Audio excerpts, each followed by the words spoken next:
Hello, everybody. A very warm welcome to all of you. Hi, guys. Welcome to Vani Academy. And I'm Vani Mehra. Today, we are heading on to the topic of the class, which is India and Iran relations. We are doing international relations, and you're getting these videos over here. But this is the live classes that we are conducting here on Vani Academy. We're providing to you because it will help all the aspirants out there to prepare for these topics.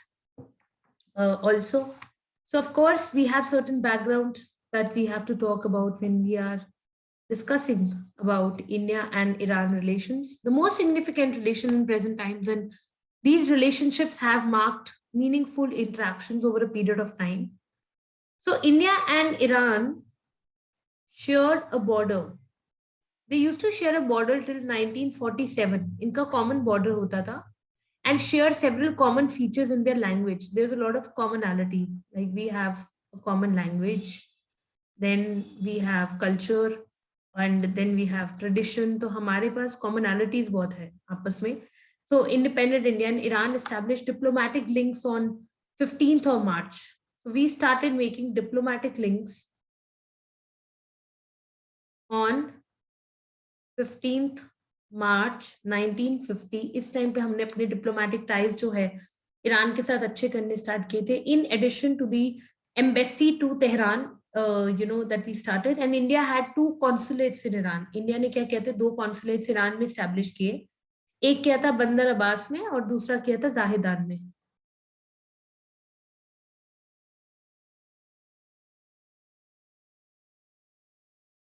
In recent times, it has emerged as a key location for India's connectivity initiatives. India जिस तरह से connectivity करना चाहता है अपने बाकी neighbouring countries के साथ, जैसे इंडिया अफगानिस्तान के साथ टाइज बनाना चाहता है और कनेक्टिविटी इनिशिएटिव लेना चाहता है, तो कनेक्टिविटी कैसे इनकी बढ़ी आपस में. सो कनेक्टिविटी जो इनिशिएटिव लिया गया, this had been taken for Afghanistan and Central Asia. Thus, connectivity, commerce, culture, and energy are key pillars of India-Iran relation in the current context. आज के context में ये सबसे important relationship बनते हैं कि चाहे आप बात करो in terms of connectivity, चाहे बात करो in terms of commerce, चाहे बात करो in terms of culture, these are the most important aspects. But इनके relationship ने definitely recent momentum भी लिया है. Recently ये जो relationship है ये काफी increase हुआ है, better हुआ है.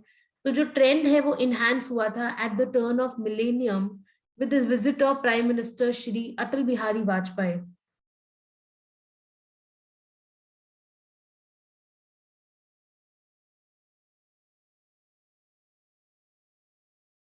ये गए थे Tehran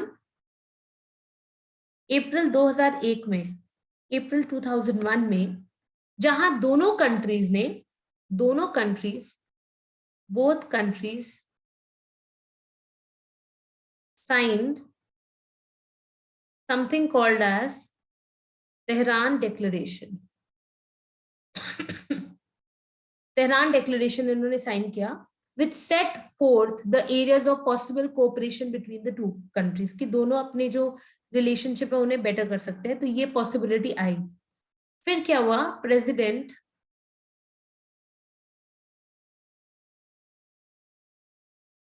Mohammad Khatami visited India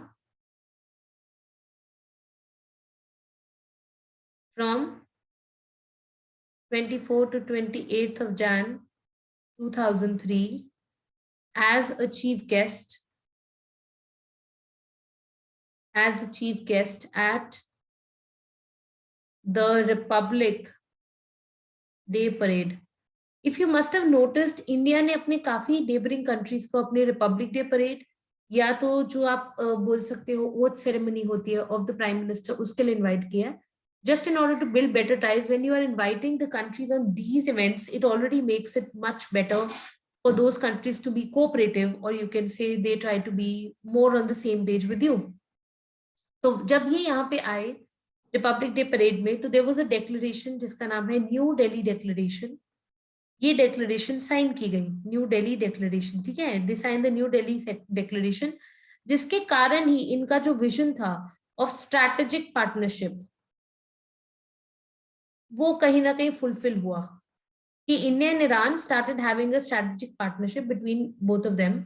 और जो prime minister doctor Manmohan Singh थे, उन्होंने क्या किया, he visited Iran to attend the 16th non align movement summit. 16वां जो हुआ था 2012 में, तब doctor Manmohan Singh went there. And prime minister Narendra Modi paid a bilateral visit to Iran in 2016, and different kind of MOUs, or you can say agreements, were signed between India and Iran. So you can say in 2016 again, PM visited and 12 MOUs or agreements were signed.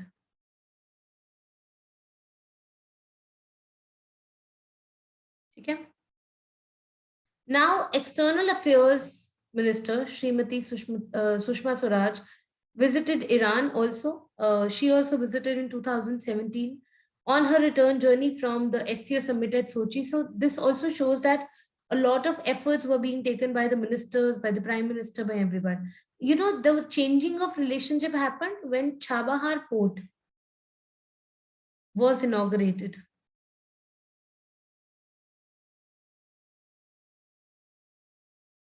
By President of Islamic Republic of Iran,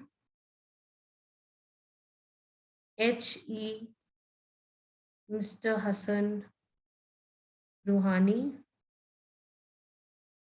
on December 3rd, in presence of ministers from India, Afghanistan, and the region. So they had said that Chabahar port was an important initiative, and this inauguration ceremony took place. So basically, we could make our export import much easy through this port. And President Hassan Rouhani, the President of Islamic Republic of Iran, paid his first state visit to India in February 2018. So consecutively, the events and the relationships have become better and better and better over a period of time. But over here, a lot of questions are asked with respect to the Chabahar port. Like, what is it about the Chabahar port, and what does it has to do with the kind of present dynamics that we are sharing with Iran, or we are trying to build with Iran for that matter. So when I talk about the Chabahar port, let me tell you one thing. Trilateral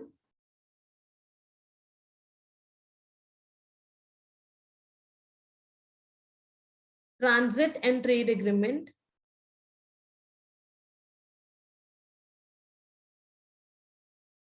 trilateral transit and trade agreement signed in May 2016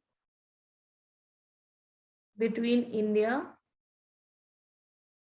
Iran, and Afghanistan. Under the agreement, the signed between India and Iran in May 2016, May 2016 में इनका एक agreement sign हुआ. तो India ने क्या कहा? India said that India is to equip and operate 2 berths in Chabahar phase 1. India ने कहा कि वहां पे हम क्या करते हैं, पोर्ट के वहां पे डेवलपमेंट करते हैं. Let's have 2 berths over there. और हम क्या करेंगे, वी स्टार्ट ट्रेडिंग. तो इंडिया ने उस टाइम पे व्हाट इंडिया डिड वाज अपना कैपिटल इन्वेस्टमेंट किया. ठीक है. और कैपिटल इन्वेस्टमेंट इंडिया ने किया 85.21 मिलियन यूएस डॉलर्स का. इंडिया ने कहा कि मैं इतना कैपिटल इन्वेस्टमेंट करूंगा. और एनुअल रेवेन्यू एक्सपेंडिचर जो था इससे, annual revenue expenditure of 22.95 million US dollars on a 10-year lease. ये इन्होंने किया. ठीक है. अब हुआ ये कि जो चाबहार पोर्ट है फेज 1, ये वाला जो इन्होंने किया, इसकी जो लोकेशन है चाबहार पोर्ट की, ये बहुत स्ट्रैटेजिक है अपने आप में. क्यों? क्योंकि ये south eastern coast of Iran में पड़ती है.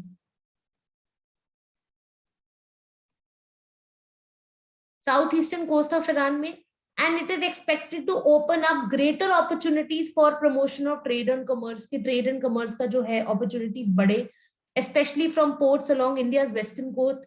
जैसे इंडिया की वेस्टर्न कोस्ट से मुंबई हो गया, उसके बाद आपके गुजरात के पास से जितने भी आपके वेस्टर्न कोस्ट है वहां से ईरान के टुवर्ड्स ट्रेड की अपॉर्चुनिटीज बढ़ती है विद ईरान। तो ना ही सिर्फ ईरान, अफगानिस्तान के साथ, सेंट्रल एशिया के साथ, बियॉन्ड इस एरिया के काफी ज्यादा ट्रेड अपॉर्चुनिटीज है। तो इंटरनेशनल जो एफर्ट्स है वो बहुत जरूरी थी यहाँ पे।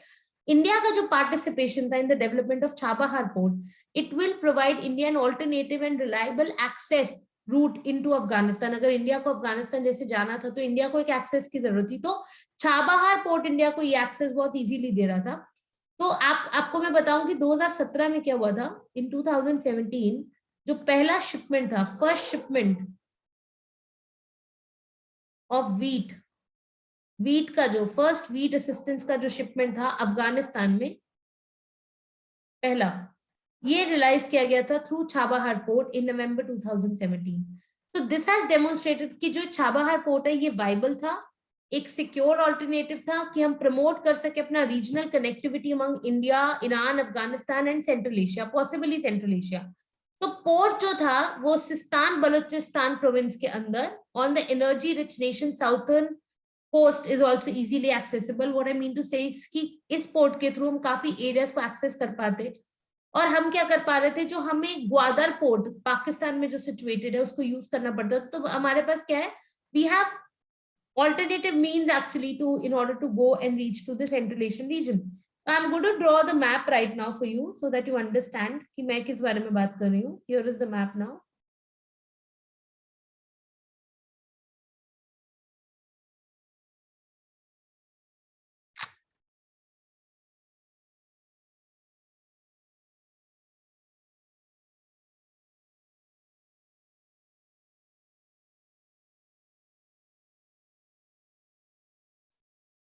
I can also copy a picture and put it over here. Internet से लेकर आराम से, that's a very convenient way to do it. But over a period of time, with my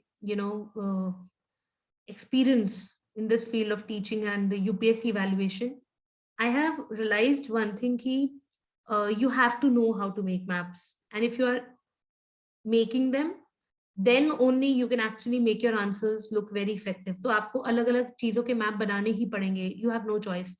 इसीलिए I try in my live classes that I am trying to make maps for you so that you also learn the skill of making a map. वरना picture वगैरह तो हम upload कर ही सकते हैं, that's not a big deal, right? But we don't want to do that because I feel कि this initiative is missing on many platforms there. So this is a rough representation that we are doing. तो ये Iran का हिस्सा हो गया, ठीक है? और ये आप यहाँ से जो है एरिया जा रहा है, ये हमने इधर से बनाया,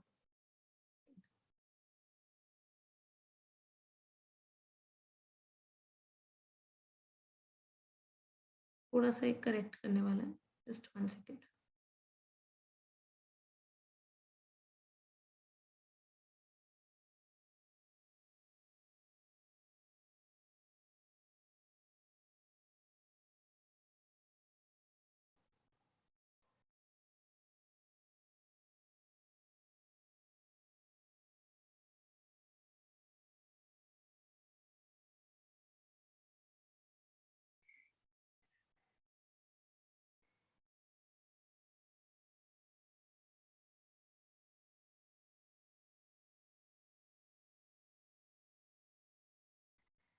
तो ये है हमारा इंडिया, यहाँ आ गया आपका पाकिस्तान, यहाँ ऊपर आ गया आपका अफगानिस्तान. कोर्स अब इनकी बाउंड्रीज अगर चाहे तो डिफाइन कर सकते हैं, that's not a problem at all. यहाँ से इधर लेके जाके ना इस तरीके से आप थोड़ा इधर की तरफ नीचे को कर दीजिए, तो आप अफगानिस्तान को डिफाइन कर सकते हैं यहाँ पे. और उसके बाद आप यहाँ अफगानिस्तान रीजन हो गया, और ये जो एरिया है ना, यहाँ आप देख सकते हैं इधर, ये है ग्वादर पोर्ट. ग्वादर पोर्ट. और ये थोड़ा सा ये स्ट्रेच जो है मैं थोड़ा सा ठीक करना चाहती हूँ. नैरो जो स्ट्रेच है ये एरिया का, तो यहाँ से ये जो हम एरिया है इसको थोड़ा कट कर सकते हैं इधर तक. ये जो नैरो एरिया है ना ये वाला, तो this is your gulf of Oman, ये नैरो एरिया जो है. और यहाँ ये गल्फ ऑफ ओमान जो है ना इस तरफ, इसके इस साइड पे, इस एरिया में, ये बेसिकली ये है आपका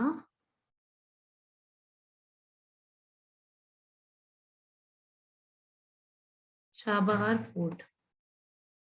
ठीक है, तो ये ऑफिशियली अगर आप देखोगे तो ये ईरान की टेरिटरी है।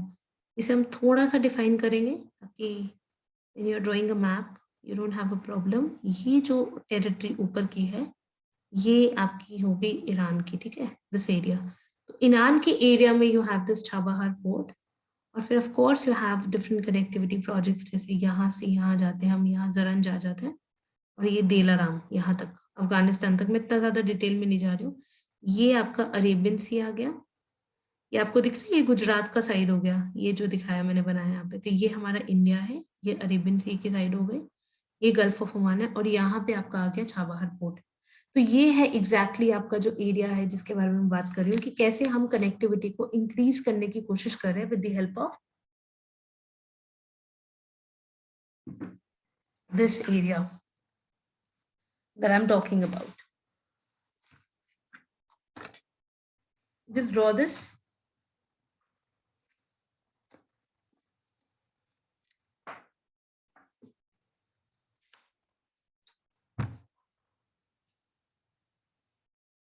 अब जो ये ग्वादर पोर्ट है ना, ये हुआ क्या है कि ये हम पाकिस्तान के छाबाहार पोर्ट, पाकिस्तान के ग्वादर पोर्ट को काउंटर करने के लिए हमने बनाया है। एंड क्योंकि वो चाइनीज डेवलपमेंट और इन्वेस्टमेंट से बना है, and this is just at 80 kilometres away from the Gwadar port. The Chabahar port is just 80 kilometres away from the the Gwadar port.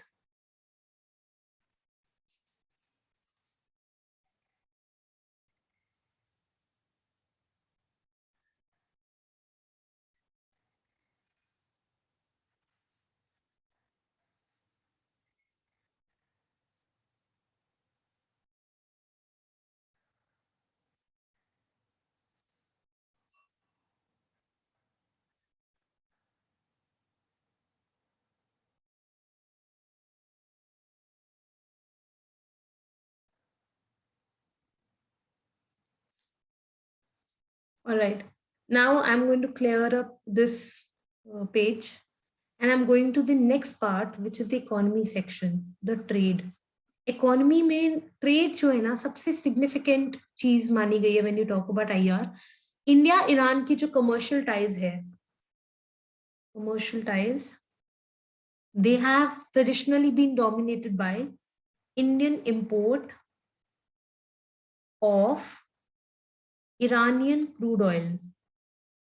Commercially अगर आप देखो तो ट्रेडिशनली ये बॉन्ड रहा है कि हमने ईरान से जो क्रूड ऑयल है वो इंपोर्ट किया है, और इंडिया जो है सेकेंड लार्जेस्ट बायर था इरानियन क्रूड ऑयल का after China, and Iran was the third largest supplier of crude oil to India. 2016 तक की बात कर रही हूँ मैं आपके साथ, ये जो मैं बता रही हूँ आपको अभी। एंड इंडिया ईरान जो बायलेटरल ट्रेड है, आपस में इन लोगों का जो बायलेटरल ट्रेड है ना, कौन से साल की बात कर रही हूँ, 2015 से 16 में जो बायलेटरल ट्रेड है, ये कम से कम 9 approximately I am telling you billion US dollars का ट्रेड इनका बायलेटरल था आपस में। एंड इंडिया ने इंपोर्ट किया था 6.2 billion worth of goods, mainly crude oil जैसे, एंड एक्सपोर्टेड कमोडिटीज। इंडिया ने काफी कमोडिटीज भी एक्सपोर्ट की थी।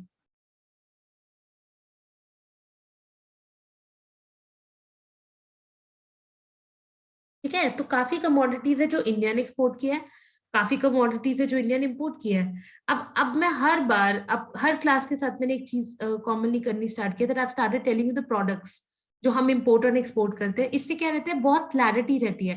व्हेन यू राइटिंग आंसर्स, अगर आप प्रोडक्ट्स भी मेंशन कर रहे हो तो एग्जामिनर को भी क्लैरिटी रहेगी कि बच्चे को क्लैरिटी है। सो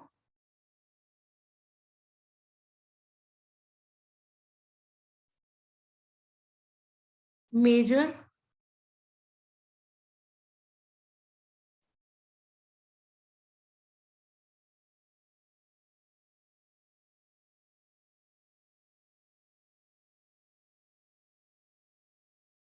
गुड्स,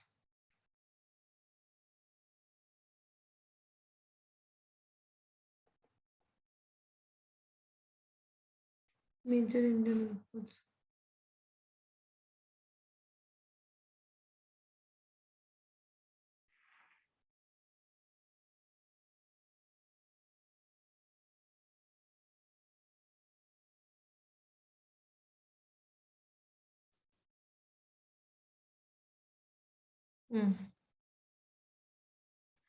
अब अगर मैं एक्सपोर्ट्स की बात करूं तो हमारे यहाँ से जाता है राइस, टी,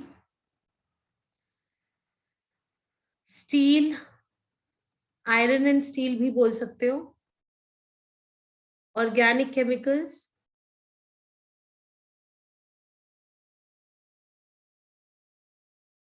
मेटल्स,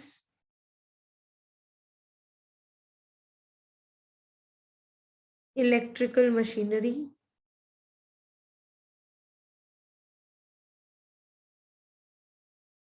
ड्रग्स और pharmaceuticals.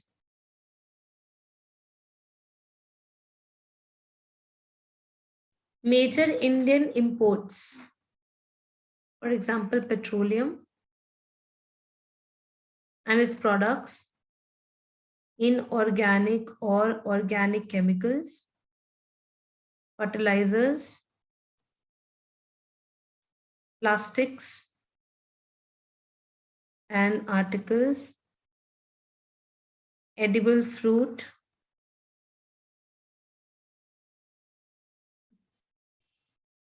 and nuts, glassware, etc. Indian exports to Iran have steadily decline. ठीक है, इंडिया के जो एक्सपोर्ट्स है वो काफी गिरते रहे हैं 2013, 14, 2016, 17 में। So this there's a need to address the problem of declining Indian exports also to Iran by putting in place a robust payment mechanism. अगर proper payment mechanism होगा तो of course जो हम export कर रहे हैं वो चीजों में फर्क नहीं आएगा। And a provision for investment, in rupees has already been made between the two countries to take care of contingency if dollar payments are stopped because of sanctions. किसी भी तरह से कोई भी प्रॉब्लम हो तो उसे हम अच्छे से डील कर सकते हैं। So that is something that we need to understand very, very clearly. Also, I also want to tell you over here one more fact over here कि हमारी उनके साथ relationship है, but क्या opportunities है, किस तरह से we can look forward to our bond with India and Iran. India and Iran किस तरह से अपने ties को और आगे बढ़ाने के बारे में सोच सकते हैं। तो this is something that we can actually look forward to. So let's get down to that also now.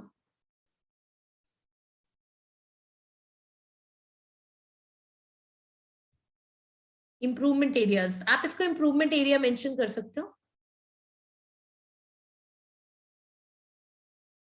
क्या इम्प्रूवमेंट आ सकती है? देखो, अब अभी रिसेंटली क्या हुआ है कि जो मिनिस्ट्री ऑफ एक्सटर्नल अफेयर्स उसने कंफर्म किया कि India is no longer involve in the Farzad B gas field project of Iran. ये चीज रिसेंटली कंफर्म की गई और साथ ही ये भी बोला कि it has not received any response from Iran December 2019 के बाद से on the future of Chabahar Zahedan railway project के ऊपर भी कोई भी बात नहीं की गई। काफी सारे चेंजेस है जो इन दोनों के बीच में होने वाले हैं। तो ये सारे जो इश्यूज है इनको डील करने का बहुत इंपॉर्टेंट एरिया। मैं आपको बताना चाहती हूँ कि एक ना there was this project of Chabahar, you can write down, Chabahar Zahedan. ये रेलवे प्रोजेक्ट था जो था 628 किलोमीटर रेलवे लाइन। ठीक है, कहां से लेकर ईरान से अफगानिस्तान तक,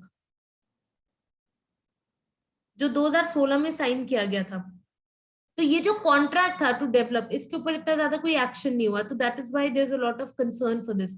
अब इंडिया को भी कंसर्न है कि ईरान की जो प्रॉक्सिमिटी है चाइना के साथ बढ़ती जा रही है over a period of time, and Iran also seems to be skeptical of India's diplomatic ties with USA. India भी यूएसए के साथ टाइज रख रहा है क्योंकि यूएस ने ना ईरान में बहुत देर सैंक्शन लगा रखे थे।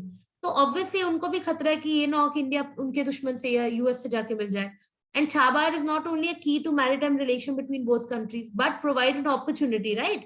हमारे लिए अपॉर्चुनिटी है छाबार पोर्ट, बट इसका मतलब ये तो नहीं कि हमारे रिश्ते सुधर गए उनके साथ कंप्लीटली, राइट? तो बहुत सारी चीजें हैं। तो let me talk to you about this issue जो मैं आपके साथ बात करना चाहती हूँ। प्लीज अंडरस्टैंड क्या है इंप्रूवमेंट एरिया या न्यू अपॉर्चुनिटीज। आप इसको इस तरह से ले सकते हो। You can give a heading actually in your notes, the new opportunities that we can actually look forward to. पहला तो है Iran world's second largest gas reserve and fourth largest oil reserves के अंदर, जैसे जिस तरह से इसकी पोजीशन है। And India, Iran also has a diversified economy. तो first of all there is a lot of scope of investment there, जैसे टूरिज्म, हेल्थ केयर, मैन्युफैक्चरिंग,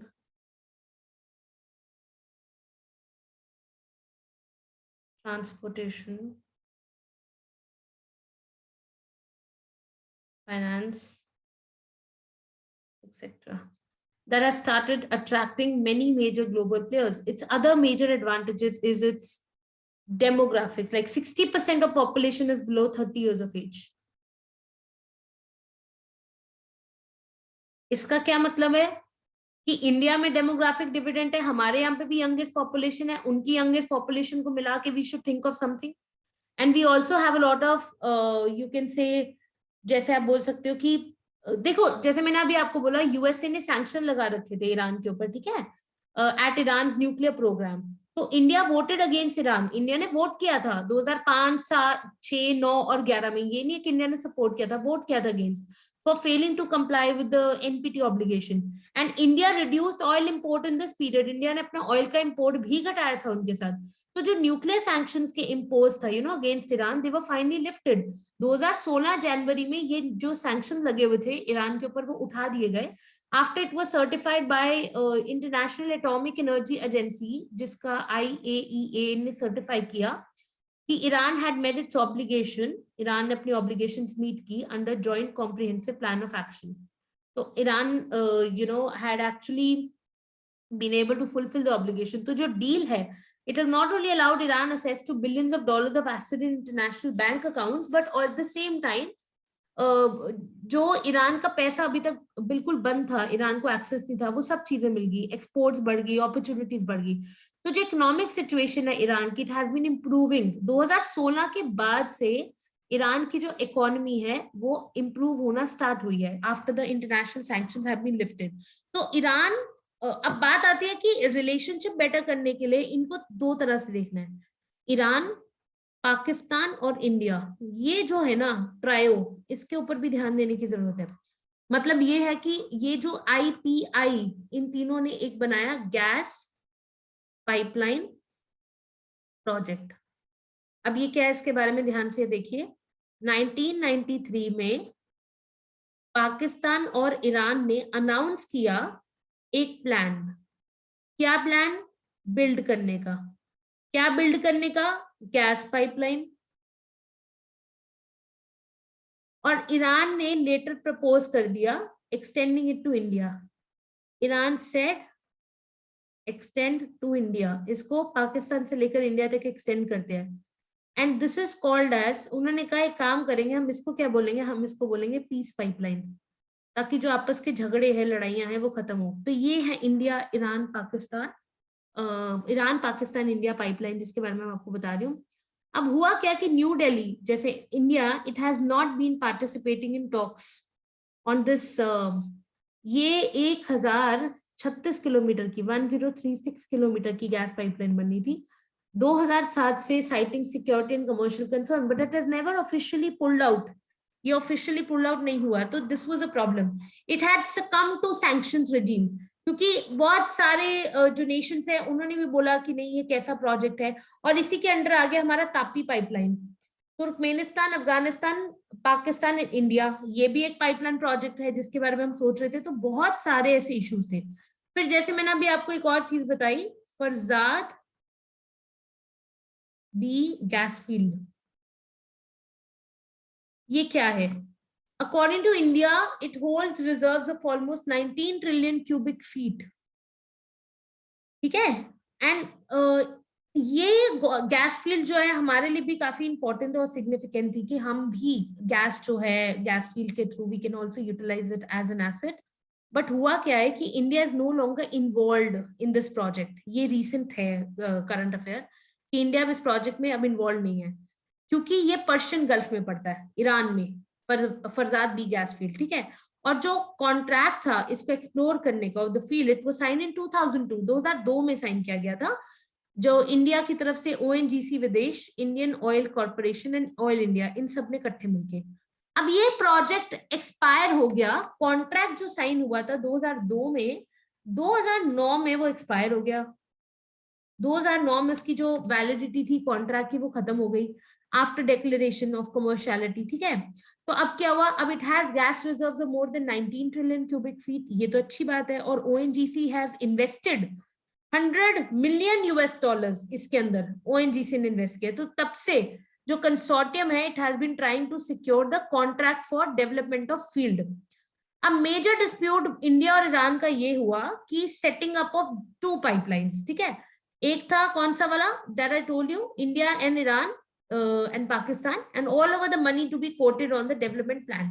उन्होंने कहा पैसा सारा हम इस पे लगाएंगे, बट 75% ऑफ जो डील थी वो फाइनलाइज की गई 2018 तक, जब यूएसए ने यूनिलैटरली विड्रॉ कर दिया न्यूक्लियर डील से और अनाउंस कर दिया सैंक्शन ऑन ईरान अगेन। तो जनवरी 2002 में क्या हुआ, 2020 में, इस साल लास्ट टू लास्ट सॉरी 2020 में, India was informed that in the immediate future अभी Iran would develop field on its own. अब ईरान क्या करेगा, खुद ही करेगा ये जो करना उसको, and it would like to involve India appropriately at a later stage. India को वो बाद में इन्वॉल्व करेगा। तो बहुत conveniently Farzad B gas field से ईरान को क्या कर दिया गया, सॉरी इंडिया को क्या कर दिया गया, बहुत conveniently it has not become a part of it. तो ये सारे जो है इश्यूज ये ऑफ कोर्स रहते हैं, बट बहुत सारे चैलेंजेस है, यूएस के सैंक्शंस है, या ईरान की राइवलरी है अरब नेबर्स के साथ जैसे सऊदी अरेबिया, यूएई के साथ और इजराइल के साथ। ये काफी इश्यूज है जो अनरिजॉल्व है,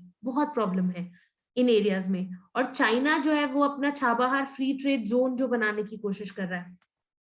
तो अब हुआ क्या है कि इन सारे इश्यूज के कारण चाइना को मौका मिल गया कि वो अब ईरान को हेल्प करेगा, तो ईरान शायद बेंड हो जाए चाइना के सामने। तो China is building a refinery, एक रिफाइनरी बना रहा है in Chabahar free trade zone, and Iran has also joined China's one belt one road. Iran ने भी क्या किया है, चाइना का वन बेल्ट वन रोड जो है इनिशिएटिव, उसको क्या किया है, उसे ज्वाइन किया। तो अब वे फॉरवर्ड क्या है, Iran is poised to become India gateway to central Asia. Iran ये हमारे लिए मौका बन सकता है सेंट्रल एशिया जाने का, ठीक है। And at the same time जो अलग अलग कॉरिडोर्स हम बनाने की कोशिश करें, जैसे हम छाबाहार के थ्रू कनेक्टिविटी बढ़ाना चाहते हैं, international north south transport corridor, उसके ऊपर हम करना चाहते हैं काम, तो that is very very important. And Iran is a valuable ally in the fight in Afghanistan. Finally Iran is also emerging regional power. Iran क्या कह रहा है कि मैं रीजनली भी पावरफुल बनना चाहता हूँ, वेस्ट एशिया के अंदर भी स्टेबिलिटी लाना चाहती हूँ। तो इंडिया का जो दोस्ती है इसके साथ, of course it's going to be very very effective, and it is for these reasons that India worked very much with respect to Iran in face of pressure by US, Israel, GCC. India ने बहुत help किया Iran को। तो आप ये समझ सकते हो कि हमें अब करने की क्या जरूरत है, हमें यूएस और ईरान में एक बैलेंस बनाने की जरूरत है, हमें अपना जो है एक स्पेस वो देखने की जरूरत है। And in a world where connectivity seen as new currency, India loss on account of these projects can become gain for some other country. जैसे अगर India Farzad B gas project से या पाइपलाइन प्रोजेक्ट से निकलता है या नहीं involve होता, तो बाकी कंट्रीज इसका बहुत अच्छे से फायदा उठा सकते हैं, ठीक है।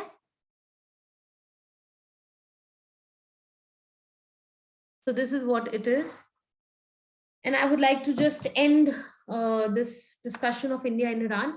We'll have a follow-up question, but for that you have to join the live classes. Thank you so much for watching this video. Thank you, and get the Telegram link and the phone number in the description box. Take care of yourself and share the video.